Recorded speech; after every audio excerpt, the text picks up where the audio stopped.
حامدا ومصليا أما بعد فأعوذ بالله من الشيطان الرجيم بسم الله الرحمن الرحيم ثم لتسألن يومئذ عن النعيم وقال النبي صلى الله عليه وسلم عن عبد الله بن عباس رضي الله عنهما عن النبي صلى الله عليه وسلم قال نعمتان مغبون فيهما كثير من الناس الصحة والفراغ। যাবতীয় প্রশংসা, গণগান, গণকীর্তন, হামদ, সানা, তারিফ সেই মহান সুবহানাহু ওয়া তাআলার জন্যে, যে মহান সুবহানাহু ওয়া তাআলা আমাদেরকে অসংখ্য নিয়ামত দিয়ে ধন্য করেছেন। তাই আমরা সকলেই বলি আলহামদুলিল্লাহ।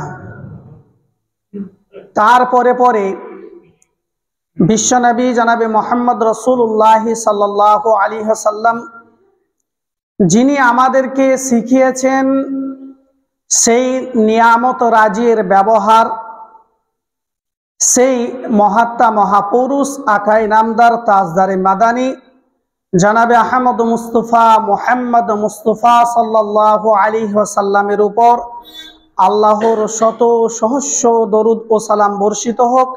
আল্লাহুম্মা সাল্লি আলাইহি, আল্লাহুম্মা বারিক আলাইহি, আল্লাহুম্মা আমিন।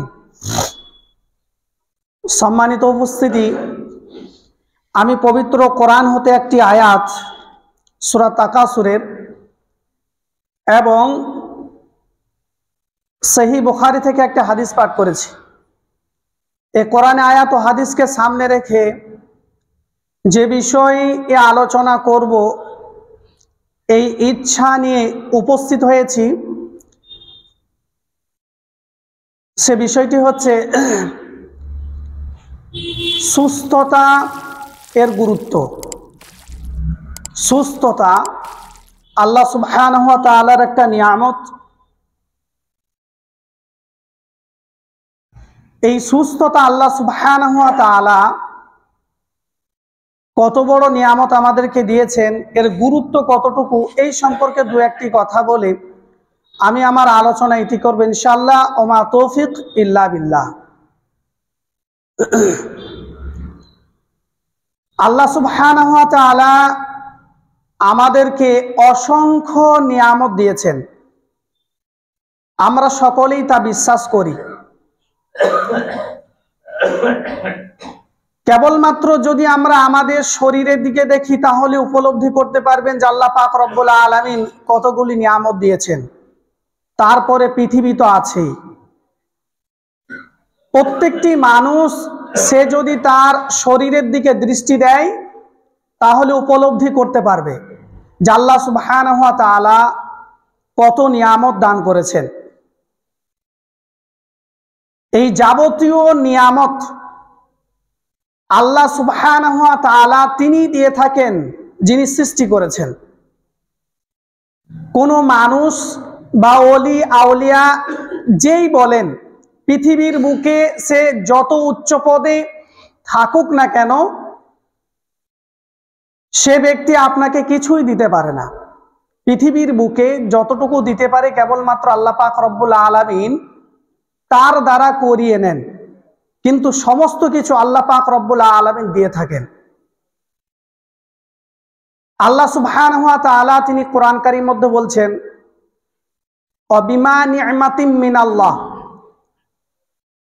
নিয়ামত রাজি পৃথিবীতে আল্লাহ পাক রব্বুল আলামিন যত দিয়েছেন মানুষকে, সমস্ত কিছু আল্লাহ সুবহানাহু ওয়া তাআলার পক্ষ থেকে এসেছে, আল্লাহ পাক রব্বুল আলামিন দিয়ে থাকেন।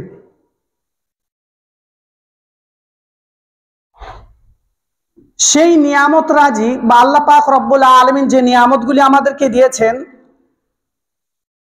এই যাবতীয় নিয়ামত প্রসঙ্গে কাল কিয়ামতের মাঠে আল্লাহ সুবহানাহু ওয়া তাআলা প্রশ্ন করবেন।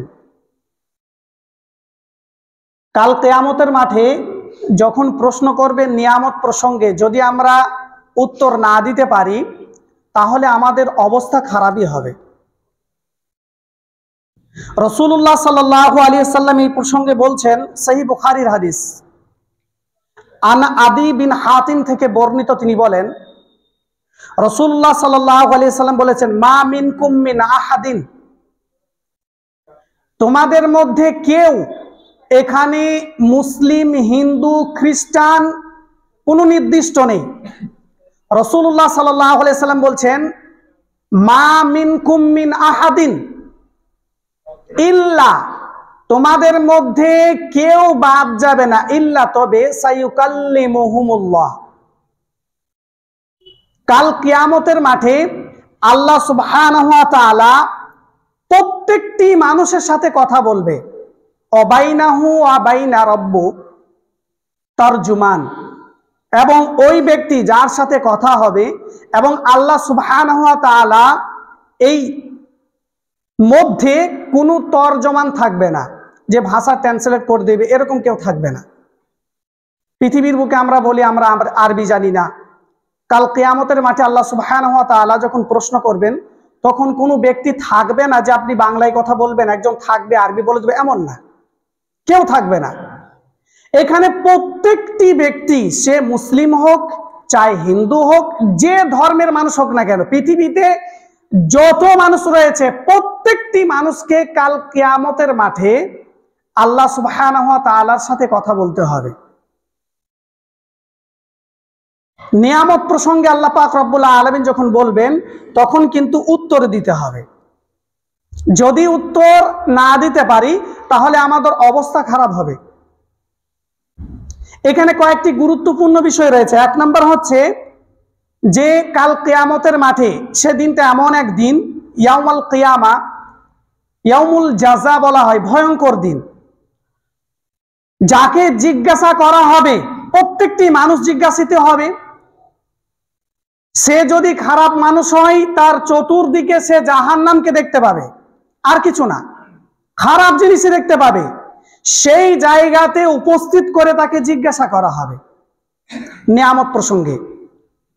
পৃথিবীর বুকে আল্লাহ সুবহানাহু ওয়া তাআলা যত নিয়ামত দিয়েছেন, মানুষকে ভোগ করার জন্য যত নিয়ামত দিয়েছেন, শরীরে বলেন বাহ্যিক যা কিছু রয়েছে, সবচাইতে বড় নিয়ামত কি বলতে পারবেন? আল্লাহ পাক রব্বুল আলামিন দান করেছেন, সেটা হলো সুস্থতা। এটা হলো সবচেয়ে বড় নিয়ামত। আজ আমি সুস্থ রয়েছি বলে এই কদর বুঝতে পারছি না, আজকে সুস্থতা আছি বলে কদর বুঝতে পারছি না। এই জন্য মাঝে মাঝে যেখানে ওটি হয়, অপারেশন হয়, সে জায়গায় যেতে হয়। মানুষ কি অবস্থায় আছে, কিভাবে রয়েছে, কার কি অবস্থা হচ্ছে, একটু দর্শন করে আসতে হয়। আজ আমি সুস্থ আছি বলে কিছু মনে হয় না, যা ইচ্ছা দুনিয়াতে তাই করছে।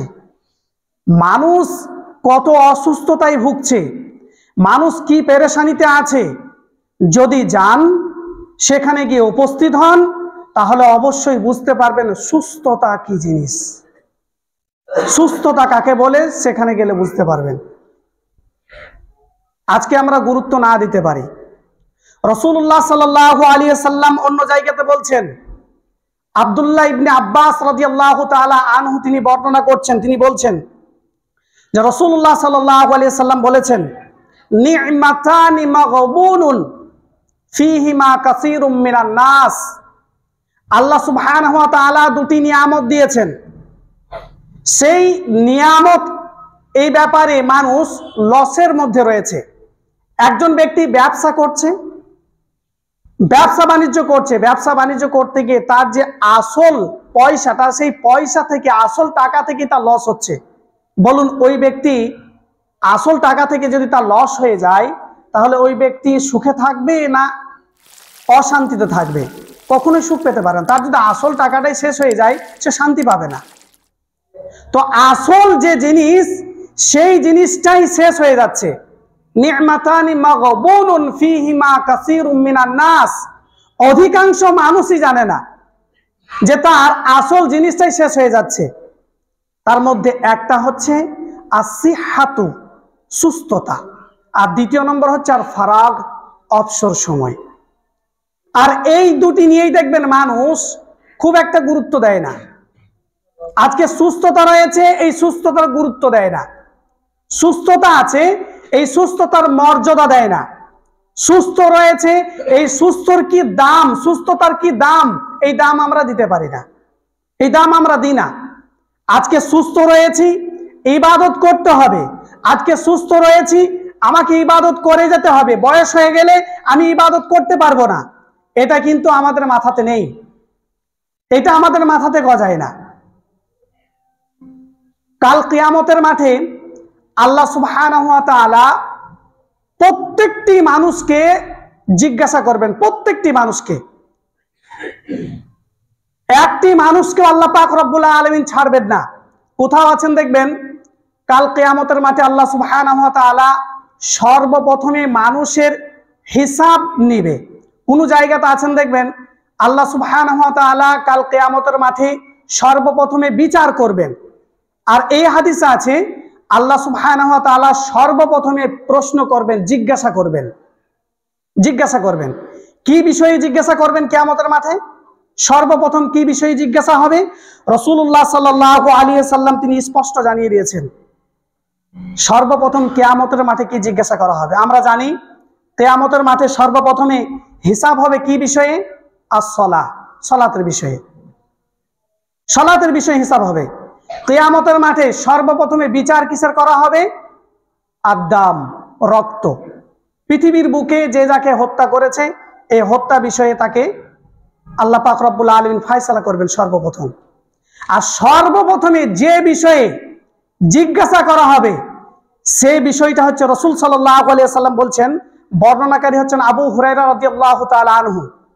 তিনি বলছেন রাসূলুল্লাহ সাল্লাল্লাহু আলাইহি ওয়াসাল্লাম বলেছেন, ইন্না আউওয়ালা মা ইউসআলা আনহু ইয়াউমাল কিয়ামা।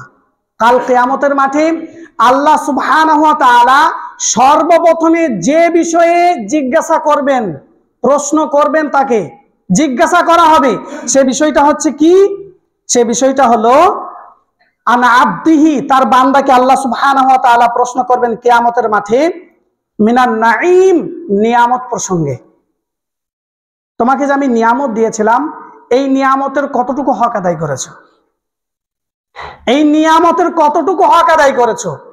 আল্লাহ পাক রব্বুল আলামিন প্রত্যেকটি মানুষকে নিয়ামত ভোগ করতে দিয়েছেন। আমরা সঠিকভাবে তা অর্জন করি, সঠিকভাবে তা আমরা ব্যবহার করি না। আমরা সঠিকভাবে ব্যবহার করি না। আজকে একটা মানুষকে বলবেন কাল কিয়ামতের মাঠে আল্লাহ সুবহানাহু ওয়া তাআলা আমাকে আপনাকে যখন প্রশ্ন করবে যে তোমাকে কত বছর বাঁচতে দেওয়া হয়েছিল, বলবো 60 বছর বাঁচতে দেওয়া হয়েছিল। 60 বছর যে বাঁচতে দেওয়া হলো, তো কত বছর ইবাদত করেছিলে? নিয়ামত যে ভোগ করলে এর জন্য তুমি কি করেছো? 40 বছর ইবাদত করিনি, 20 বছর ইবাদত করেছে, কোনো রকম ভালোভাবে করতে পারিনি, ভালোভাবে হয়নি।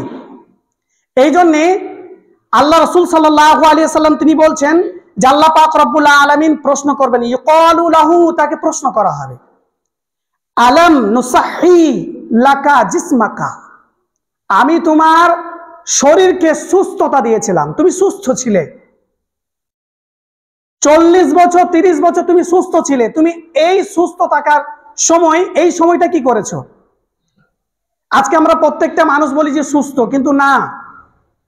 দেখবেন পরীক্ষা করে যখন বাচ্চা বয়সে থাকে, এখন যাদের বাড়িতে বাচ্চা আছে দেখবেন তাকে জোর করে মারধর দিয়ে তাকে কি করা হয়? দুপুরে ঘুম পাড়ানো হয়, তাকে জোর করে ঘুমানো হয়। তারপরে ঘুমাতে চায় না, দিনের বেলায় অত্যাধিক জ্বালা যন্ত্রণা করে, অনেক কিছু পেরেশানি করে। রাত্রে বেলায় কোনো বাচ্চা দেখেছেন বলে প্রায় যে মাথা ব্যথা করছে, মাথা যন্ত্রণা করছে, কথা বলে না। কিন্তু দেখবেন যাদের 30 বছর বয়স হয়ে গেছে, 40 বছর বয়স হয়ে গেছে, দুপুরে খাওয়া দাওয়ার পরে যদি একটু আরাম না করে তাহলে মাথায় ব্যথা হয়, শরীর সুস্থ পায় না, বাকি দিনটা সুস্থভাবে চলে না, ভালো চলে না। তার মানে বুঝে নেন 30 বছর হয়েছে মানে আপনি অসুস্থতায় ভুগছেন, আপনার শরীর সুস্থ নেই। এই জন্যে পূর্বেই আপনাকে সবকিছু পরিপূর্ণতার সাথে হক আদায় করতে হবে। সুস্থতা একটা বড় নিয়ামত, এর মতো নিয়ামত আল্লাহ পাক রব্বুল আলামিন পৃথিবীতে আর দেয়নি। সুস্থ যদি থাকেন আপনি পৃথিবীর বুকে সবকিছু কাজ করতে পারবেন। সুস্থতা থাকা অবস্থায় আজকে আপনি সুস্থ রয়েছেন, অনেক কিছু করে যাচ্ছেন ছেলেদের জন্য। আপনি কি ভাবছেন যে আপনি যখন বয়সে পৌঁছে যাবেন তখন আপনার সন্তান আপনার জন্য ভাববে? এ কথা ভুলে যাবেন, এ কথা নয়। জীবনে কোনো মানুষ যদি এই চিন্তা রাখে তাহলে পরিপূর্ণ সে ভুল করছে, এ আশা রাখবেন না। সুস্থতা থাকা অবস্থায় যতদিন বেঁচে থাকবেন আল্লাহ পাক রব্বুল আলামিনের কাছে সুস্থতা চাইবেন। সুস্থতা যতদিন আছে ততদিন পর্যন্ত নিজে কাজ করে যান, সবকিছু কারোর উপরে ভরসা নয়। কাল কিয়ামতের মাঠে আল্লাহ সুবহানাহু ওয়া তাআলা এই বিষয়েই প্রশ্ন করবে প্রত্যেকটি মানুষকে, আলাম নুসাহি, আমি কি তোমাকে সুস্থতা দিইনি? আমি তোমাকে সুস্থতা দিয়েছিলাম কিন্তু তুমি কিছু করোনি, কিছু করতে পারোনি। যখন শেষ সময় চলে আসছে তখন আমরা ইবাদত করছি, তখন ইবাদত করতে যাচ্ছি, সেই ইবাদতে কোনো দাম আছে? কোনো দাম হবে? 60 বছর বয়স হয়ে গেছে, 50 বছর হয়ে গেছে বয়স, হজ করতে যাওয়ার নাম নেই। তারপর আমরা কি ভাবছি যে সন্তান রয়েছে, একটা মেয়ে রয়েছে, মেয়েটার বিয়ে দিয়ে দিই তারপরে যাব, দুটো সন্তান আছে এদের কিছু করে দিই তারপরে যাব। তারপরে চলে এসে 60 বছর, বিছানা থেকে আর উঠতে পারছি না, আর হজ করতে যাওয়া হলো না। বলুন, যখন সুস্থ ছিলেন তখন গেলেন না, আপনি চিন্তা করলেন ভিন্ন। অথচ আল্লাহ সুবহানাহু ওয়া তাআলা তিনি বলে দিয়েছেন যখন বাচ্চা পেটে থাকে, যখন রূহ দেওয়া হয় তখনই তার তকদির লিখে দেওয়া হয়, কি খাবে কি খাবে লিখে দেওয়া হয়। তো আপনি চিন্তা করার কি? আপনি কেন গেলেন না হজ করতে? কেন দিলেন না যাকাত?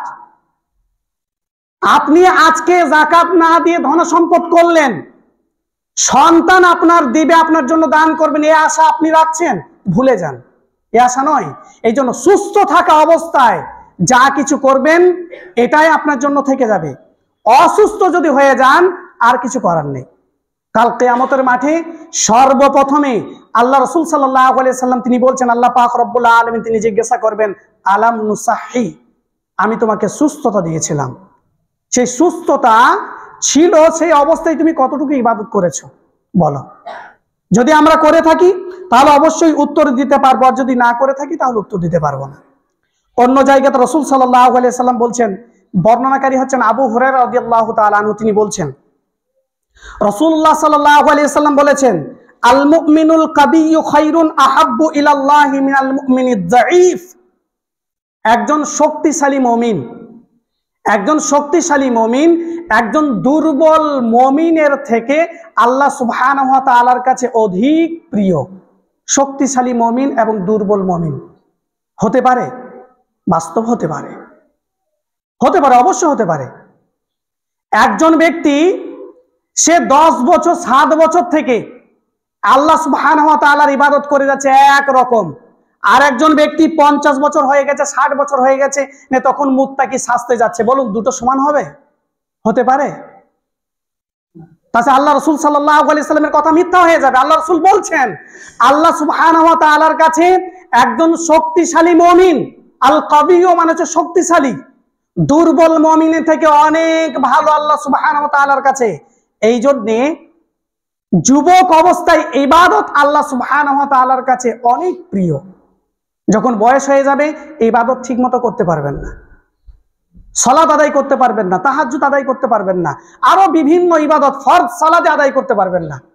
আজকে বয়স হয়ে গেছে, ফরজ সালাতে আসছেন না কেন? আমার প্রেসার বেড়ে গেছে, আমার গ্যাস হচ্ছে, রাত্রে যখন উঠি তখন মাথা যন্ত্রণা করে, মাথা ঘুরে, বিভিন্ন রকম। এর আগে কি করছিলেন? আজকে বয়স হয়ে গেছে বলে বলছেন, কিন্তু এর পূর্বে কি করেছেন? এর পূর্বে যদি ইবাদত ঠিক ছিল আলহামদুলিল্লাহ ভালো, তাহলে কাবি হতে পারবেন।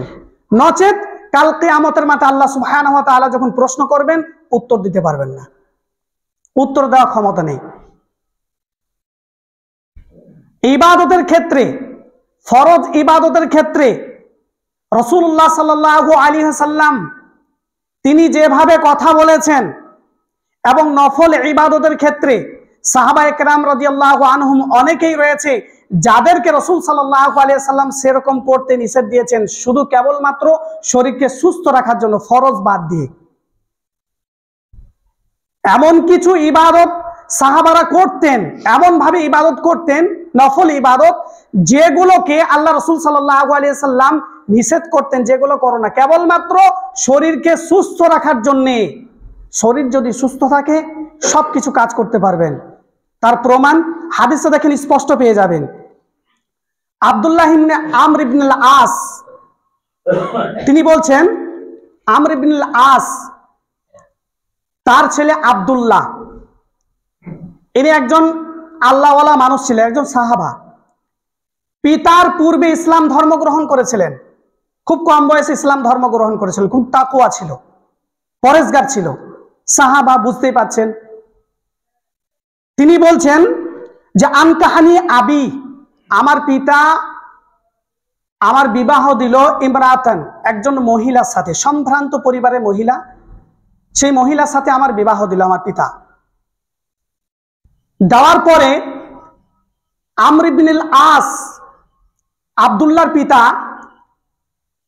তার বৌমার ঘরে একদা খোঁজ নিতে গেলেন, সেই বুখারী হাদিস, খোঁজ নিতে গেলেন যে কেমন আমার ছেলে তোমার সাথে ব্যবহার করছে, তোমরা কেমন আছো, এভাবে খোঁজ নিতে গেলেন।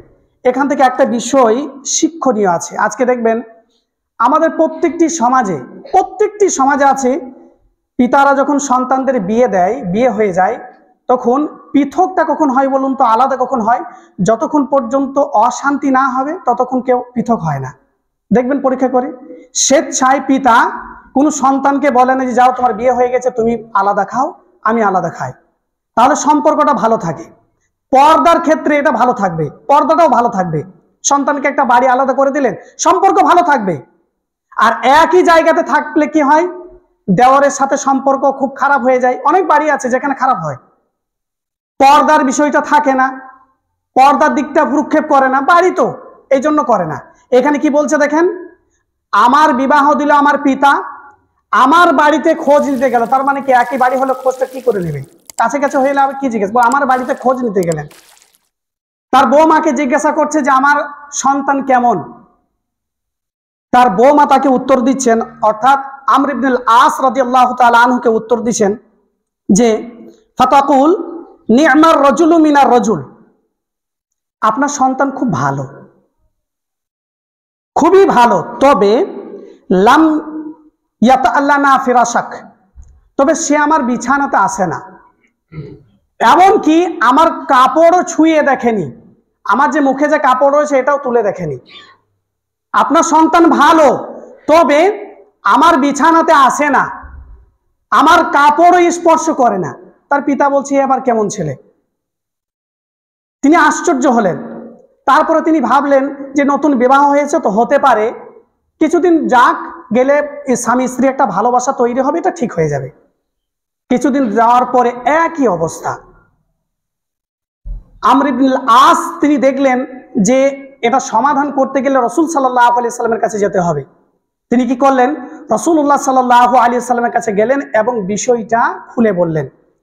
রাসূলুল্লাহ সাল্লাল্লাহু আলাইহি সাল্লাম তাকে বললেন, আলকিনি, ওকে আমার কাছে পাঠিয়ে দাও, আমার কাছে পাঠিয়ে দাও, আমি ওর সাথে কথা বলছি। তাকে পাঠানো হলো। পাঠানোর পরে তাকে জিজ্ঞাসা করা হলো যে তুমি সিয়াম কিভাবে পালন করো। তার স্ত্রীকে যখন জিজ্ঞাসা করা হয়েছে, তার পিতা যখন জিজ্ঞাসা করেছিলেন, তখন একটা কথা বলেছিলেন যে আপনার ছেলে সব সময় সিয়াম পালন করে এবং সব সময় রাত্রিতে সালাত আদায় করছে, তাহাজ্জুদ সালাত আদায় করছে। রাসূলুল্লাহ সাল্লাল্লাহু আলাইহি সাল্লাম তাকে জিজ্ঞাসা করলেন যে তুমি কিভাবে সিয়াম পালন করো, কিভাবে কোরআন খতম করো এবং কিভাবে সালাত আদায় করো। তিনি বললেন যে আমি সিয়াম পালন করি কুল্লা ইয়াউমিন, প্রত্যেক দিন, মানে বছরে যে দিনগুলো বাদ দিতে হয় সেটা বাদ দিয়ে আমি প্রত্যেক দিনই সিয়াম পালন করি, একটাও ছাড়ি না। রাসূলুল্লাহ সাল্লাল্লাহু আলাইহি সাল্লাম বললেন যে এরকম করো না, তুমি মাসে 3টি করে সিয়াম পালন করো। তিনি বললেন যে না, আমি এর থেকে আরো শক্তিশালী, আমি ক্ষমতা রাখি, আমি আরো রাখবো। রাসূলুল্লাহ সাল্লাল্লাহু আলাইহি সাল্লাম তিনি কি বললেন, তাহলে তুমি 2টি করে সিয়াম পালন করো, সপ্তাহে 3টি করে সিয়াম পালন করো, সপ্তাহে 3টি সিয়াম পালন করো। তিনি বললেন আমি এর থেকেও শক্তি রাখি। রাসূলুল্লাহ সাল্লাল্লাহু আলাইহি সাল্লাম আবার বললেন যে 2 দিন সিয়াম রাখো, 1 দিন ইফতার করো। তিনি বললেন আমি আরো শক্তি রাখি, আমি ক্ষমতা রাখি। রাসূলুল্লাহ সাল্লাল্লাহু আলাইহি ওয়াসাল্লাম তারপরে বললেন তাহলে তুমি আফজাল সিয়াম, দাউদ আলাইহিস সালাম যে সিয়াম রাখতেন সেই সিয়াম পালন করো, একদিন সিয়াম রাখো আর একদিন ইফতার করো, এ কথা বললেন। রাসূলুল্লাহ সাল্লাল্লাহু আলাইহি ওয়াসাল্লাম আবার বললেন তুমি সালাত কতক্ষণ আদায় করো? তিনি বললেন সারা রাত সালাত আদায় করি। রাসূলুল্লাহ সাল্লাল্লাহু আলাইহি ওয়াসাল্লাম তিনি বললেন যে 1/3 করো। আল্লাহ রাসূল সাল্লাল্লাহু আলাইহি ওয়াসাল্লাম এ কথাও বললেন যে কোরআন কদিনে খতম করো? তিনি বললেন প্রত্যেক দিনে কোরআন খতম করি। বুঝতে পারছেন কেমন? প্রত্যেক দিনে আমি কোরআন খতম করি। কোরআন কিভাবে খতম করে? সলাতে, তাহাজ্জুদের নামাজে, তাহাজ্জুদ নামাজ সালাত আদায় করে সেই সময় কোরআন খতম করে দেয়। আল্লাহ রাসূল সাল্লাল্লাহু আলাইহি ওয়াসাল্লাম বললেন তুমি 7 দিনে খতম করো। সে বলছে না, আমি শক্তি রাখি, আমি পারবো খতম করতেই। রাসূলুল্লাহ সাল্লাল্লাহু আলাইহি ওয়াসাল্লাম তারপর একটা কথা বললেন যে এইভাবে যদি পরিশ্রম করো তাহলে চোখ ঢুকে যাবে, শরীর সুস্থ থাকবে না। আব্দুল্লাহ তিনি বলছেন, শেষের শব্দে তিনি বলছেন রাসূলুল্লাহ সাল্লাল্লাহু আলাইহি ওয়াসাল্লাম আমাকে রুখসাত দিলেন কিন্তু আমি শ্রবণ করলাম না। আমি শ্রবণ না করাতে যখন বয়স্ক হয়ে গেলাম তখন আমার চোখ ঢুকে গেল, শরীর আর কাজ করছে না, শরীর আর কাজ করে না, আর কোনো ইবাদত আমি ঠিক করে করতে পারছি না। তবে একটা বিষয়, যদি কোনো ব্যক্তি সুস্থ থাকার অবস্থায় কোনো ইবাদত কন্টিনিউ করে যায়, অসুস্থ যদি হয়ে যায় এবং সেই ইবাদত যদি করতে না পারে তাহলে আল্লাহ পাক রব্বুল আলামিন ওই সমপরিমাণ নেকি তাকে দেবে, সেই সমপরিমাণ নেকি দেবে। তবে আল্লাহ রাসূল সাল্লাল্লাহু আলাইহি ওয়াসাল্লাম এখানে কি বলেছিলেন? এখানে বলার উদ্দেশ্য হচ্ছে শরীর সুস্থতা রাখা, শরীরকে সুস্থ রাখতে হবে। শরীর যদি সুস্থ না রাখে তাহলে ইবাদত ঠিক মতো করতে পারবে না। যা রাসূল সাল্লাল্লাহু আলাইহি ওয়াসাল্লাম তাকে বলেছিলেন পরবর্তী সময়ে সেই ব্যাপারটাই হয়েছে। রাসূল সাল্লাল্লাহু আলাইহি ওয়াসাল্লাম তিনি বললেন রাত্রিকে 3 ভাগ করে, 1 ভাগ সালাত আদায় করবে, 2 ভাগ স্ত্রীর কাছেও দিতে হবে এবং চোখেও দিতে হবে। ঘুমের মধ্যেও আপনার শরীর সুস্থতা রয়েছে, যদি ঠিক মতো ঘুম না হয় তাহলে শরীর সুস্থ থাকবে না। এই হাদিস থেকে স্পষ্ট বোঝা যায় আল্লাহ রাসূল সাল্লাল্লাহু আলাইহি ওয়াসাল্লাম নফল ইবাদতের ব্যাপারে বললেন যে শরীর অসুস্থ হয়ে যায় এমন ইবাদত আল্লাহ রাসূল সাল্লাল্লাহু আলাইহি ওয়াসাল্লাম করতে বলেন, আল্লাহ পাক রব্বুল আলামিন বলেনি, যা এই হাদিস থেকে প্রমাণ হয়। অন্য জায়গাতে আরেকটা হাদিস পাবেন, সেটিও পাবেন সহিহ বুখারীতে। সালমান ফারসি এবং আবু দারদা, এদের দুইজনের মাঝে রাসূলুল্লাহ সাল্লাল্লাহু আলাইহি ওয়াসাল্লাম ভ্রাতৃত্ব সম্পর্ক করে দিয়েছিলেন। ওহাব বিন আব্দুল্লাহ থেকে বর্ণিত, তিনি বলছেন যে সালমান ফারসি তাদের দুইজনের মধ্যে যখন বন্ধুত্ব ভ্রাতৃত্ব বন্ধনে আবদ্ধ করে দিলেন, মুহাজিররা যখন আনসারদের কাছে এলো তখন তাদের মধ্যে ভ্রাতৃত্ব বন্ধনে আবদ্ধ করেছিল আমরা জানি। সালমান ফারসি তিনি তার বাড়িতে গেলেন মেহমান হয়ে, রাত্রি সেখানে কাটাবেন। সেখানে গিয়ে তার স্ত্রীকে দেখলেন, তার স্ত্রীকে দেখতে পেলেন, আবু দারদার স্ত্রীকে দেখলেন যে খুব একটা ভালো পোশাক পরেনি, খুব একটা ভালোভাবে সে তাকে দেখতে পাওয়া গেল না, এমন ভাবে রয়েছে মনে হচ্ছে যে অন্য কোনো মহিলা। স্ত্রী বাড়িতে থাকবে ভালো পোশাক পরে, এমন ভাবে থাকবে যে দেখে লাগবে এ বাড়ির একজন মহিলা। তিনি এমন ভাবে ছিলেন, বুঝতে পারলাম যে হয়তো ইনি স্ত্রী নয়। তারপরে তাকে জিজ্ঞাসা করা হলো, তখন তার স্ত্রী উত্তর দিলেন যে কি করে কার কাছে আমি ভালো সেজে থাকবো, কারণ তিনি সব সময় সালাত আদায় করে, আমার দিকে খুব একটা ভ্রুক্ষেপ করে না। সালমান ফারসি তিনি চিন্তা করলেন যাই হোক এর একটা সমাধান করতে হবে। তাই তিনি কি করলেন, যখন তাকে রাত্রে খাবার দেওয়া হলো, দিনের বেলায় খাবার দেওয়া হলো, তখন সালমান ফারসি তিনি বললেন যে আপনি যতক্ষণ না খাবেন ততক্ষণ আমি খাবো না, আপনাকে আমার সাথে খেতে হবে। কিন্তু তিনি সিয়াম অবস্থায় ছিলেন, আবু দারদা তিনি সিয়াম অবস্থায় ছিলেন, আর সালমান ফারসি তিনি বলছেন আপনি আমার সাথে খাবেন তবে আমি খাবো। মেহমান বাড়িতে যদি আসে তাহলে তার সাথে খাওয়া এটা হলো একটা সুন্নাহ, তার সাথে খেতে হয়। খাওয়ার পিছনে হিকমত রয়েছে। একজন বিধর্মী মানুষ আপনার বাড়িতে গিয়েছে, আপনি তার সাথে খাচ্ছেন না, বলুন তো সে কি ভাবতে পারে? সে ভাবতে পারে হয়তো এখানে খাচ্ছে না, সে বাড়িতে হয়তো এর চেয়ে উন্নত খাবার খেতে পারে তার স্ত্রীর সাথে, না হয় এর থেকে খারাপ খেতে পারে, না হয় খাবারে কিছু মিশিয়েছে, যাই হোক একটা ভাবতে পারে। এই জন্যে যদি কখনো মেহমান আসে এবং আপনি নফল সিয়াম পালন করেন তাহলে সিয়াম ত্যাগ করতে হবে, আপনাকে মেহমানের সাথে খেতে হবে। সেই দিনটা অন্তত মেহমানের সাথে আপনাকে খেতে হবে।